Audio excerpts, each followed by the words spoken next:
Hola, ¿qué tal a todas y a todos? Muy buena tarde. Sean ustedes bienvenidos a una edición más de este programa Cuida tu salud mental. El día de hoy estamos muy contentos de recibir a una persona muy querida por nosotros, que es el doctor Samuel Hernández Lira, que es director del Hospital Psiquiátrico José Sayago. Mucho gusto, doctor.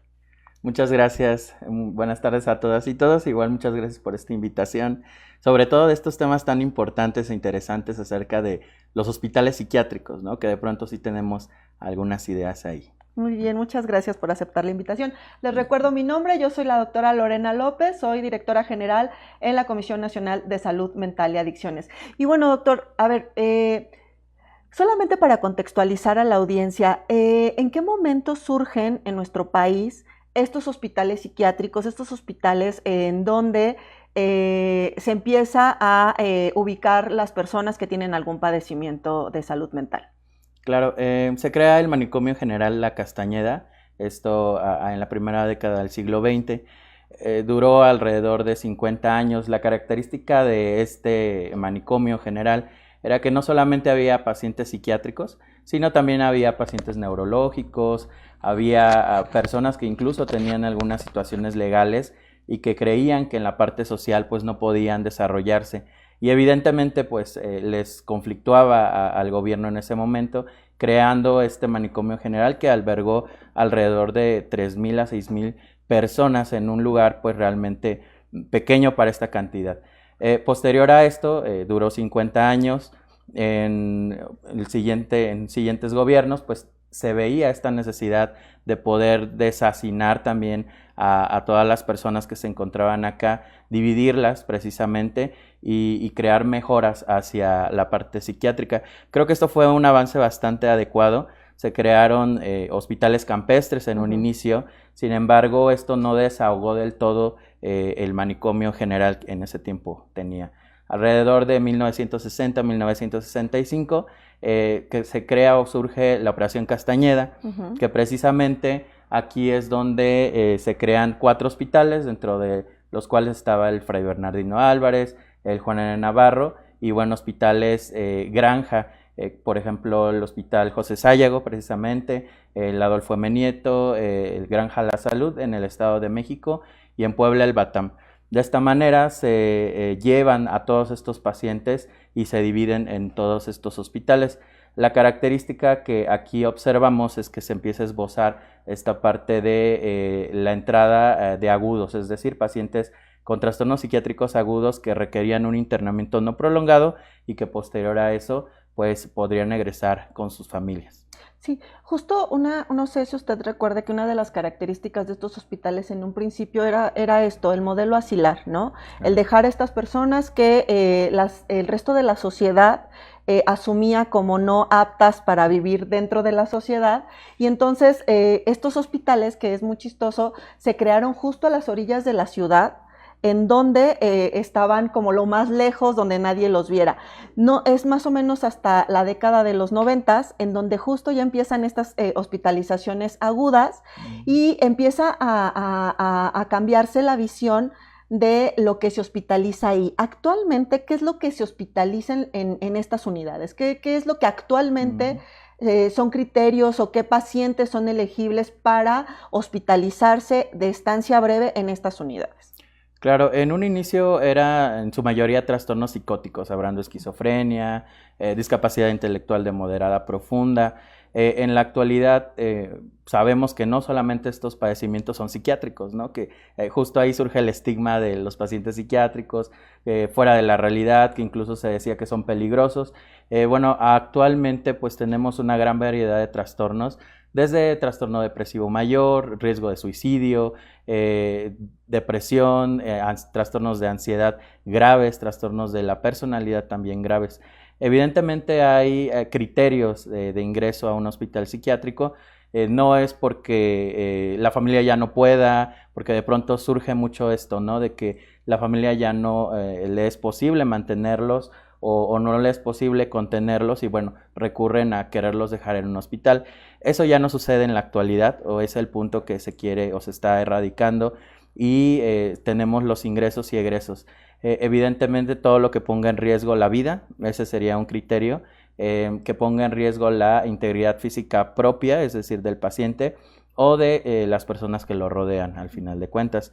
Y bueno, también otro tipo de criterios de ingreso pues serían negativismo a la vía oral, negativismo a los medicamentos, obviamente con un padecimiento psiquiátrico, y bueno, todo lo derivado de esto que sería como lo más frecuente dentro de las hospitalizaciones. Sí, es importante que la audiencia sepa que en el año 2022 se modificó el capítulo de salud mental y adicciones de la Ley General de Salud, en donde precisamente se pondera mucho los derechos de las personas que tienen algún tipo de padecimiento mental, algún trastorno mental grave, o incluso esto que ahora está muy de moda, que es discapacidad psicosocial, ¿no?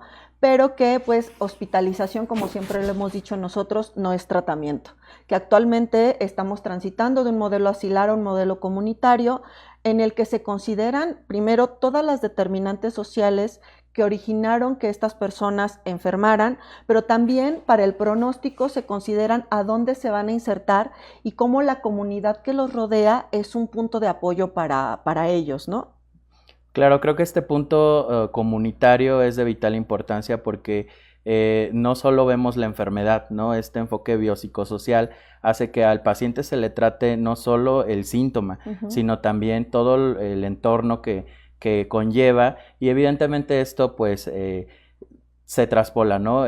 Antes era, bueno, el hospital está ahí, todos llegan, quien pueda y quien quiera, pero la idea es salir justamente de los hospitales en esta parte comunitaria, hacer detecciones oportunas y no encontrarnos con ciertas situaciones graves dentro de nuestras comunidades, como el que todavía los tengan aislados, encadenados. O sea, suena muy intenso, pero creo que sí es la realidad en algunas comunidades lejanas, ¿no? O que tienen poco acceso a la salud.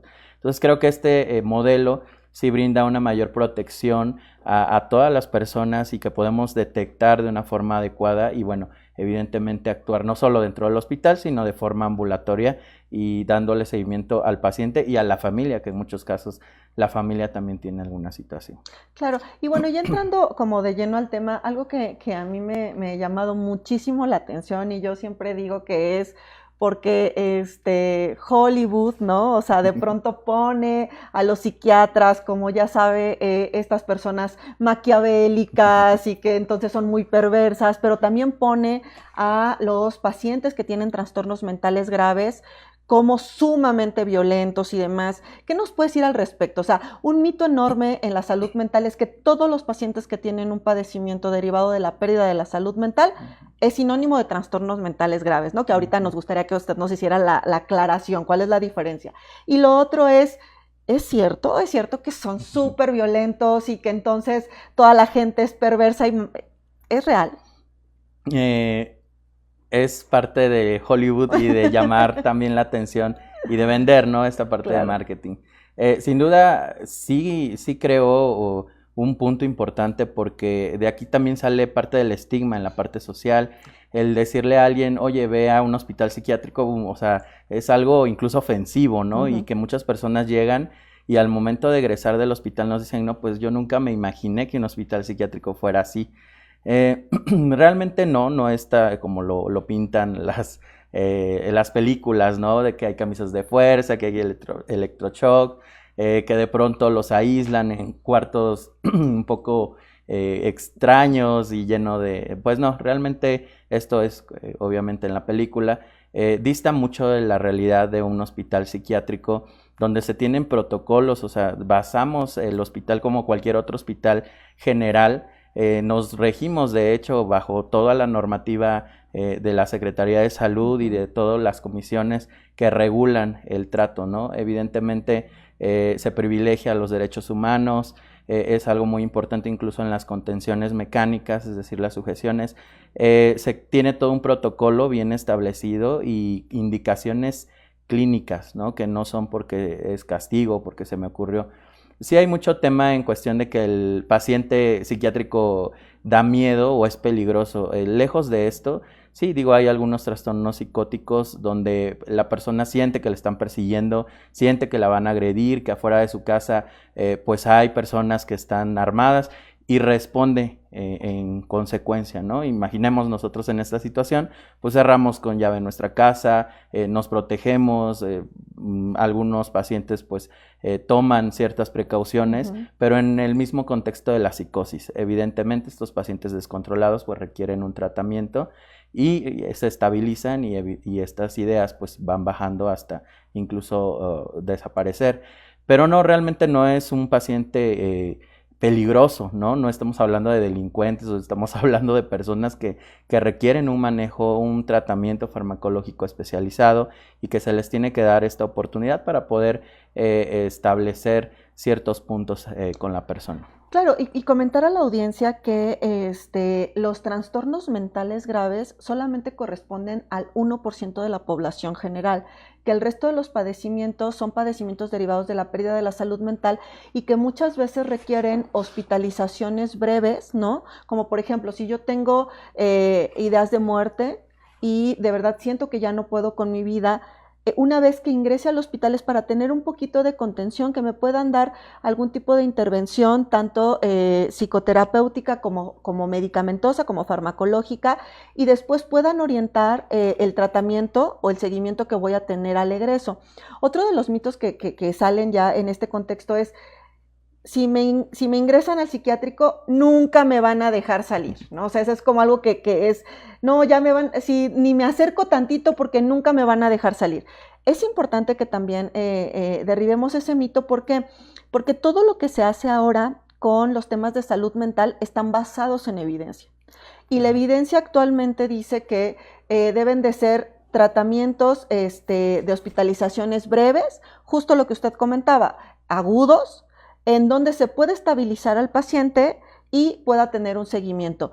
¿Qué otra cosa, además de los trastornos mentales graves y estas cosas del comportamiento suicida, requieren hospitalizaciones de estancia breve que pueden pasarle a cualquier persona un día que a lo mejor nos pase algún estresor? Claro, sí, existen situaciones que requieren no estancias largas. Hablando del tiempo promedio, pues estamos hablando incluso de 2 semanas alrededor. Ahorita ya no se prolongan tanto, ¿no? Que se creía 6 meses, no, para nada, son estancias cortas.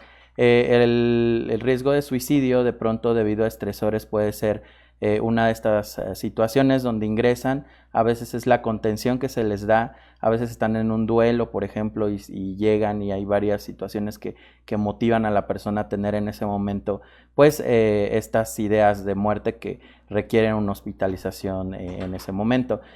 Sin embargo, son estancias breves, porque pues también el tratamiento no termina ahí, ¿no? Sino al momento de egresar. Entonces sí hay varias situaciones a nivel psiquiátrico que pudieran tener esta parte de contención momentánea, algún trastorno de la personalidad que en ese momento esté con exacerbación de sus mismos rasgos de la personalidad y requiera una contención menos de una semana y egresan, ¿no? Por ejemplo, o alguna situación de algún trastorno grave de ansiedad también, donde pues el tratamiento es indispensable y se tenga en ese momento, ¿no? Igual para algunos manejos en el ámbito psiquiátrico, hablando de esquizofrenia, el hacer algún manejo ambulatorio como la terapia electroconvulsiva, que seguramente tocaremos, y que a veces tiene que ser algo ambulatorio, ¿no? No necesariamente dentro de la hospitalización, o cambios de fármacos, ¿no? Que también pueden llevar a una contención transitoria, ¿no? Hablando de días. Doctor, explíquele a la audiencia qué significa esto de tratamiento ambulatorio, porque a veces creo que cuesta un poco de trabajo para la audiencia entender qué significa, como cuál es la diferencia. Claro, el tratamiento ambulatorio no es tan distinto a lo que lo que sabemos de un hospital general.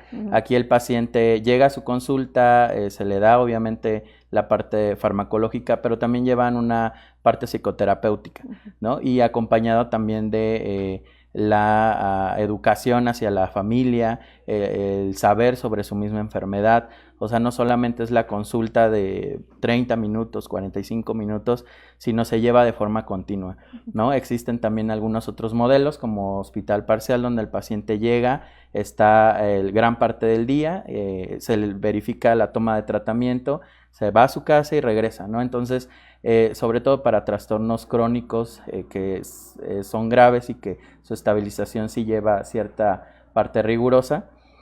Sin embargo, esto ambulatorio, pues sí, no es que se queden en el hospital, ¿no? Simplemente van a su cita, pasan los servicios que tienen que pasar y regresan a su domicilio, se les agenda su siguiente cita y bueno, este es el manejo ambulatorio que se le da. O hay pacientes que llevan un tratamiento vía intramuscular, pues llegan a su aplicación de cada 15 días del medicamento y bueno, se aprovecha para sensibilizar a la familia acerca de temas de salud mental. Entonces sí es como un trabajo conjunto, ¿no? Volvemos al modelo biopsicosocial que tenemos que ver también a la familia, al ambiente, entre otras cosas que son importantes para su manejo. Algo que es de pronto frecuente y que da mucho como angustia, ¿no? Cuando hay otros familiares en las salas de urgencias de los hospitales generales es que llegue un paciente que se encuentra alterado. En salud mental se llama que se encuentra en agitación psicomotriz. Esto nos va a dar pie a derribar otro mito acerca de las camisas de fuerza. Actualmente nosotros sabemos que esta alteración que se llama agitación psicomotriz, es algo que no está provocado por el individuo, ¿no? Que hay que hacer la diferencia entre conducta violenta y agitación psicomotriz. En este momento nos enfocaremos en la agitación psicomotriz. Para poder llegar a la sugestión terapéutica, coméntele a la audiencia, doctor, cuáles son los pasos para poder determinar que si ya una persona es candidata, que son las mínimas, a tener a contención mecánica, que se llama, porque ya no son estas camisas de fuerza, y qué tiene que pasar antes y qué pasa después de que se les hace esta contención mecánica. Claro, en esta parte se lleva todo un protocolo. Es importante saber que antes que una persona tenga tal cual esta fase aguda de agitación psicomotriz, hay varios puntos incluso a nivel físico que muestra el paciente y que nosotros debemos de tener esa capacidad para distinguir, ¿no? Por ejemplo, cuando el paciente empieza a elevar la voz, empieza a ponerse un poquito nervioso, empieza a empuñar las manos, son algunas señales que nos dicen que el paciente pues está a punto de llegar o está escalando en esta parte. Lo primero es identificar este tipo de signos, por ejemplo, en el paciente, y una vez que se identifica, se tiene que tratar. Lo primero es la desescalada verbal, ¿no? La contención verbal que podemos darlo. No necesitamos ser psiquiatras para dar una contención verbal. Sí requiere de capacitación en este ámbito, pero es validar, ¿no? Las emociones. Si vemos a alguien que está enojado o está muy angustiado por algunas ideas delirantes o por alguna condición médica, pues escuchamos y no confrontamos, ¿no? Esto es lo primero, porque de pronto tendemos en la parte de personal de salud a decir, no, yo tengo la razón, y confrontan. Entonces, lejos de desescalar, pues elevan más esta parte, ¿no? del paciente. Ahora, si vemos que pues esto no es posible o nos está ganando más la otra parte, lo ideal sería aquí ofrecer algún tratamiento farmacológico vía oral, ¿no? Hablando de benzodiazepinas o algún otro tratamiento, que el paciente pueda desescalarlo también. En muchos casos el paciente tiene dolor y pues está enojado, está muy molesto y se está escalando para una agitación, ¿no? Lo siguiente sería un tratamiento intramuscular y bueno, si el paciente llega a una sala de urgencias en una agitación psicomotriz, pues ahí sí pues no va a ser fructífero el dar una contención verbal y se llevaría a la contención mecánica, ¿no? Donde es todo un equipo de personas que tienen que realizarlo bajo un protocolo. Está el médico como el dirigente y pues está el equipo de enfermería, camillería, que lo llevan a una cama y bueno, hay sujetadores que se ponen en las 4 extremidades bajo un protocolo de seguimiento y bueno, esto se realiza, ¿no? en una cama igual hospitalaria. Posterior a esta realización se tiene que aplicar un medicamento en ese momento, pues de preferencia vía intramuscular para también bajar la agitación. Y posterior a esto la vigilancia de todos, ¿no? Signos vitales, que las sujeciones no estén apretadas, que no estén condicionando a alguna lesión, entre otras cosas. Esta vigilancia pues sí tiene que ser de forma continua, cada 30 minutos, cada 2 horas también se tiene que renovar y se tiene que ver también que ya haya desescalado. Volvemos a que este es el último punto que se debe de utilizar y que en cuanto remite la agitación psicomotriz, pues se retira la contención mecánica. Sí, y sobre todo aclararle a la audiencia que estos trastornos mentales graves son los que habitualmente generan las agitaciones psicomotriz, ¿no? O sea, estamos hablando cuando el doctor comenta de síntomas psicóticos, se refiere a personas que se encuentran fuera del marco de la realidad compartida o personas que se sienten vigiladas o que se sienten perseguidas y que la actitud que toman es como un mecanismo de defensa ante lo amenazante que ven su ambiente. Entonces, digamos que lo que les acaba de describir el doctor se usa en muy poquitos pacientes y aún así la contención mecánica que se hace con todos los protocolos médicos es la última opción. Y otra cosa, no es para siempre, o sea, dura un periodo máximo de 2 horas en lo que el medicamento hace efecto e inmediatamente se retira. Y entonces, doctor, hay otra cosa que pasa mucho en las películas, en los programas, series, etcétera, pero que también la gente lo tiene como muy yo le digo en el imaginario colectivo de que te ponen los electroshocks, llegan a tu cama, ¿no? Y te ponen dos paletitas aquí en las sienes, le dice la gente, ¿no? Te lo ponen y entonces tú empiezas a convulsionar y ya con eso. Ahora sabemos que la terapia electroconvulsiva es un tratamiento muy costo efectivo. ¿Qué quiere decir esto? Que es muy útil porque ayuda a que los pacientes remitan con prontitud sus síntomas cuando se fracasó con otros esquemas de tratamiento, pero además que hay muchos estudios y que todo está basado en evidencia. Cuéntenos cómo es que actualmente están los protocolos de la terapia electroconvulsiva y cómo es que incluso el procedimiento es en un quirófano y que sigue todos los procedimientos como si te hicieran una cirugía. O sea, cuéntenos, por favor. Claro. Sí, digo, nos imaginamos, ¿no? El casco igual y ahí poniendo alguien de bata blanca y todo despeinado, ¿no? Que era como el prototipo de las películas. Sí, evidentemente se tiene todo un protocolo, primero para qué paciente es candidato a la terapia electroconvulsiva. Se tienen algunos datos bien importantes, no cualquiera, digamos, puede ingresar a este protocolo. Dentro de los padecimientos psiquiátricos pues más graves, ¿no? Está como la catatonia, por ejemplo, que es una indicación de terapia electroconvulsiva que no mejora tras la aplicación de ya el tratamiento convencional. Ideas de muerte persistentes, en el embarazo, por ejemplo, es la primera elección que pudiéramos tener o que tras el tratamiento que se da en ese momento pues no funciona, entre otros, ¿no? Trastornos psiquiátricos. Una vez que es candidato esta persona a poder ingresar a la terapia electroconvulsiva, se realiza todo un protocolo con especialistas, ¿no? Medicina interna tiene que dar el riesgo quirúrgico como cualquier otra cirugía. Odontología tiene que verificar también que la cavidad sea adecuada porque se utilizan a veces o se tiene que utilizar también manejo de la vía aérea. Anestesiología también tiene que dar su visto bueno y todo este protocolo. Se llevan consentimientos informados, se le explica al paciente, se le explica al familiar específicamente de qué se trata esta terapia, los riesgos como todo procedimiento y también, ¿no? se mantiene o se prepara al paciente, se canaliza y todo esto se realiza en un quirófano, en una sala especial que se llaman quirófanos y es como si fuera una cirugía específica.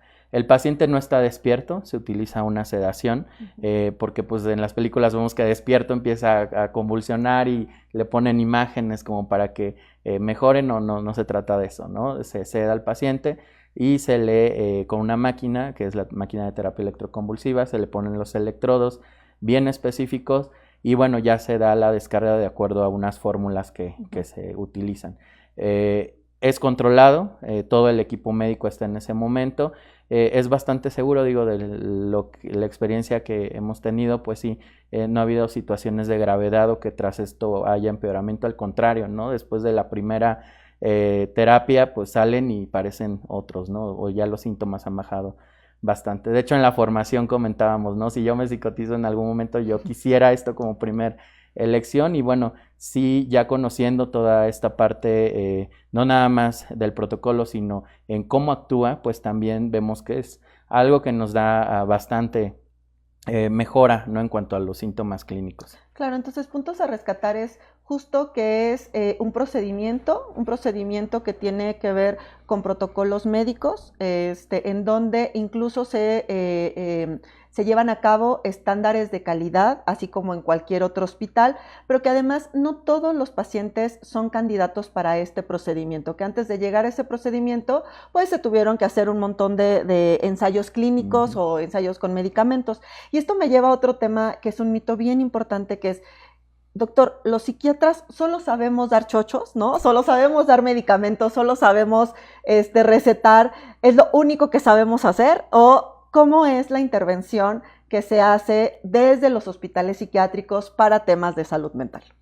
Claro, creo que desde también el área de salud, a veces los demás especialistas nos ven como algo extraño, ¿no? ¿Y qué hacen? ¿A qué se dedican? Ya lo van a dopar, ya lo van a enchochar. Pero la realidad es que no es recetar por recetar medicamentos. También la parte psicoterapéutica es algo que incluso contiene o ayuda bastante, ¿no? Al paciente en algunos momentos.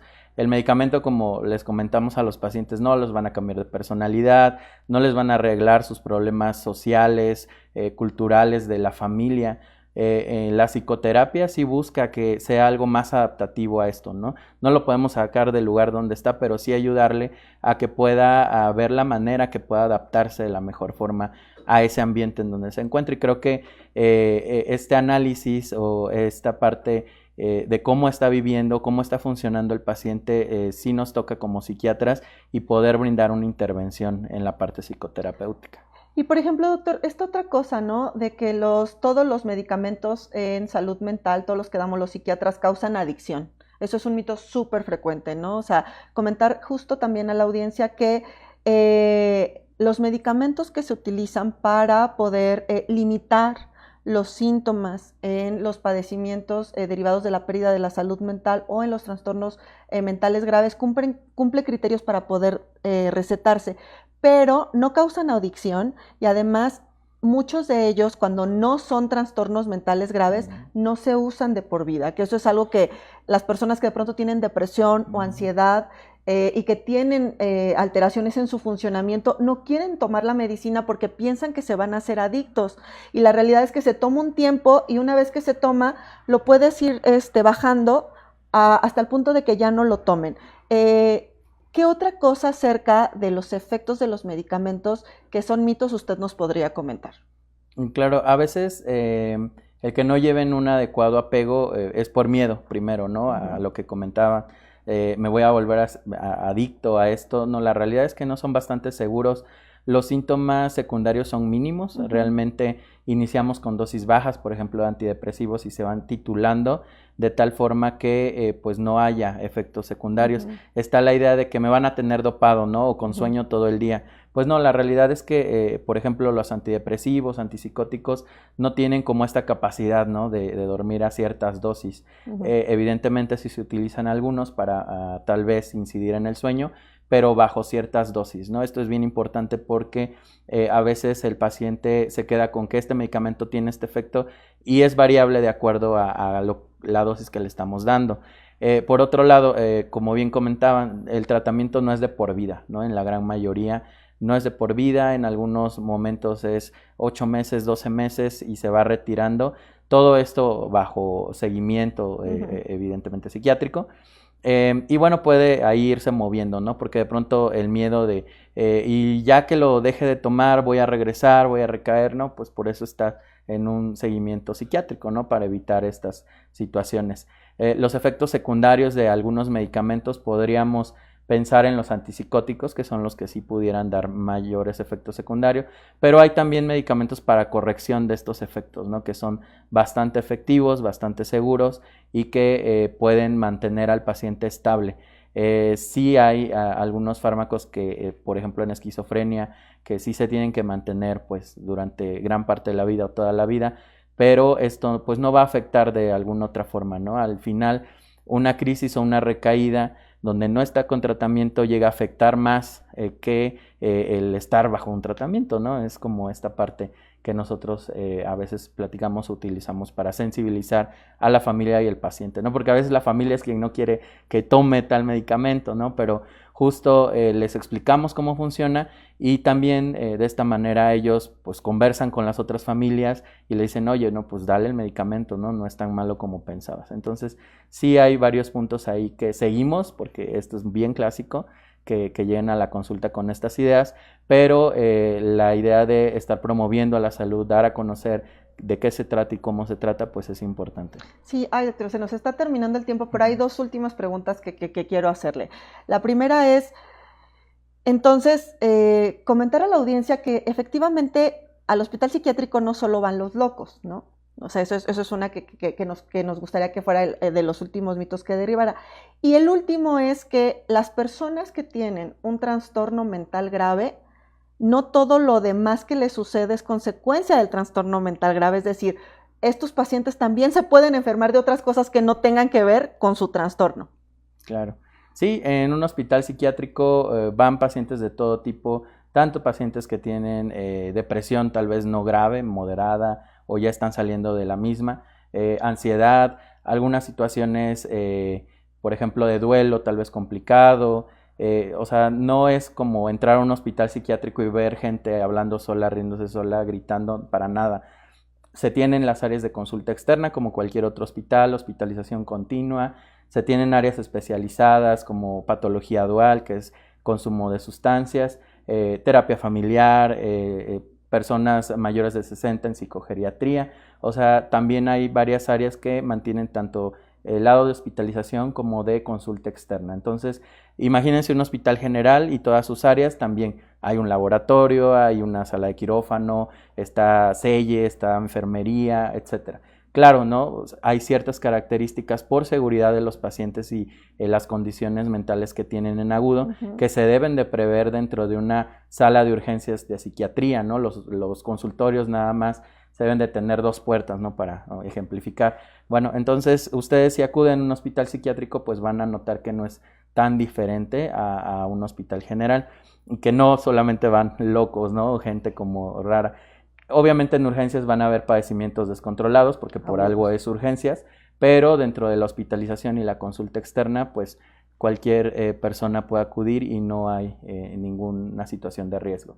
Ahora, por otro lado, sí es importante mencionar que los pacientes psiquiátricos también van a tener alguna condición médica, ¿no? Y parece que llega el paciente con esquizofrenia al hospital general con dolor agudo, una probable apendicitis y dicen, no, es psiquiátrico, ¿no? Como si no pudiera tener ningún otro síntoma. Si bien a veces tienen síntomas atípicos, ¿no? Los pacientes con un diagnóstico psiquiátrico grave, la resistencia o más bien el umbral al dolor un poco más elevado, ciertas condiciones que sí se necesita pericia por parte de algunos otros especialistas para la detección oportuna. Sin embargo, pues alguien con esquizofrenia puede tener insuficiencia renal, puede tener alguna condición de infección de vías urinarias, el delirium que es muy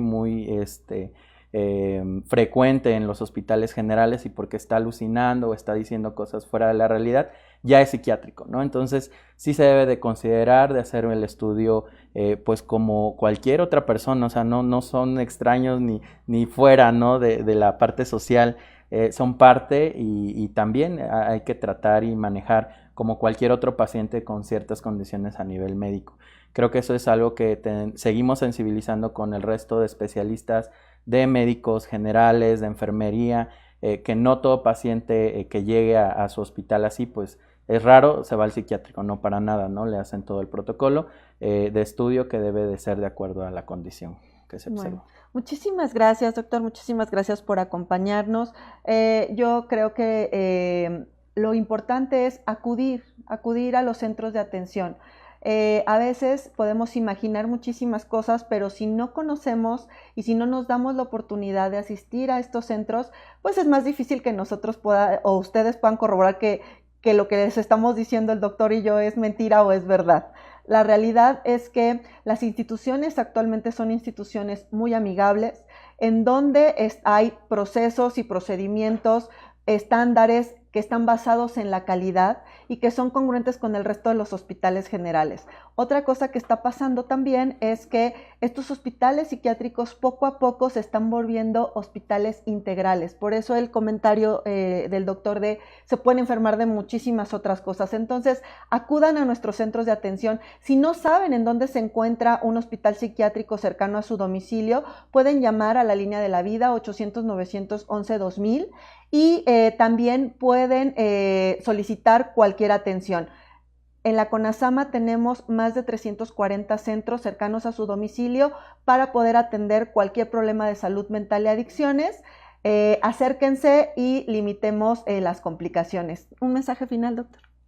Pues acudan a su centro más cercano, ahí les podemos dar la atención y también la consejería, ¿no? De dónde estar de acuerdo a lo que llevan. No tengan miedo, creo que ese es el principal motivo, no tengan miedo de acercarse a un psiquiatra, a un psicólogo, a un profesional de la salud mental para la atención oportuna, ¿no? Ya les dirán si es en ese momento, si es en otro lugar, pero acérquense a estos centros, como bien comenta. Y bueno, la salud mental es muy importante. No hay salud sin salud mental, al final de cuentas. Muchísimas gracias, doctor. Fue un placer tenerlo con nosotros. Muchas Muchísimas gracias. a Linda tarde. ustedes. Juntos por la paz, CONASAMA.